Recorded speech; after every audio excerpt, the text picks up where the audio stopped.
Mais ça ne touche à aucune des causes structurelles de la pandémie et de la contamination sur ces territoires. Aucune. Nous n'aurons qu'une chose à faire si ça se dégrade, c'est reconfiner et le couvre-feu et ce mode de vie qui est insupportable. Enfin, pour ce qui concerne la vaccination, Monsieur le ministre, là encore, ce n'est pas votre responsabilité personnelle, mais pour quelle raison, en Guadeloupe et en Martinique, n'a-t-on pas confiance? Pour quelle raison? Alors, bien sûr, nous avons vu un crétin galonné venir sur un plateau de télévision expliquer que c'est parce que les Martiniquais croyaient au vaudou. Alors, fort heureusement, la chaîne de télévision, qui n'était nullement responsable de cette sottise, a présenté des excuses et je veux l'en féliciter pour l'avoir fait.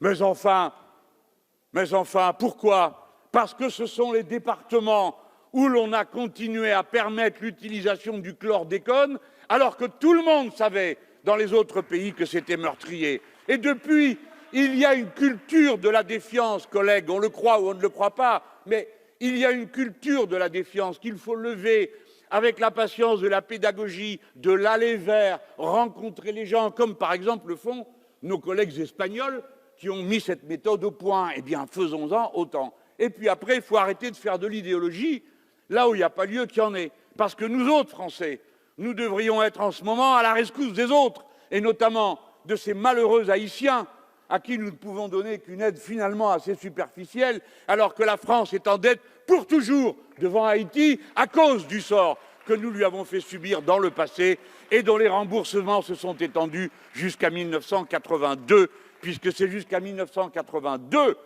que Haïti a dû compenser le prix des esclaves qui n'étaient pas là. Je crois, mes chers collègues, que ce que je dis à cet instant mérite mieux que des invectives. Vous pouvez me faire des gestes dédaigneux, ils seront vus par les Outre-mer et qui connaîtront leur auteur. Je participe à un débat avec vous. J'essaye de me faire comprendre, de me faire entendre. Je raconte la situation qui est celle de l'Outre-mer. Et cette situation n'est pas acceptable. Et il ne faut pas faire de l'idéologie dans la manière de combattre dans la crise sanitaire.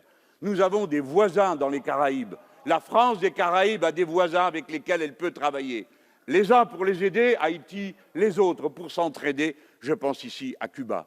Dans l'océan Indien, nous avons des responsabilités à l'égard de toutes les nations qui nous regardent.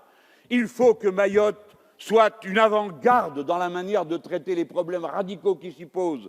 Il faut aider de toutes nos forces, quelle que soit la couleur politique des élus, ceux qui s'y trouvent, pour qu'on règle cette crise. Parce que si nous la réglons, alors nous ferons la démonstration de ce que valent les méthodes, les valeurs, les principes de la République française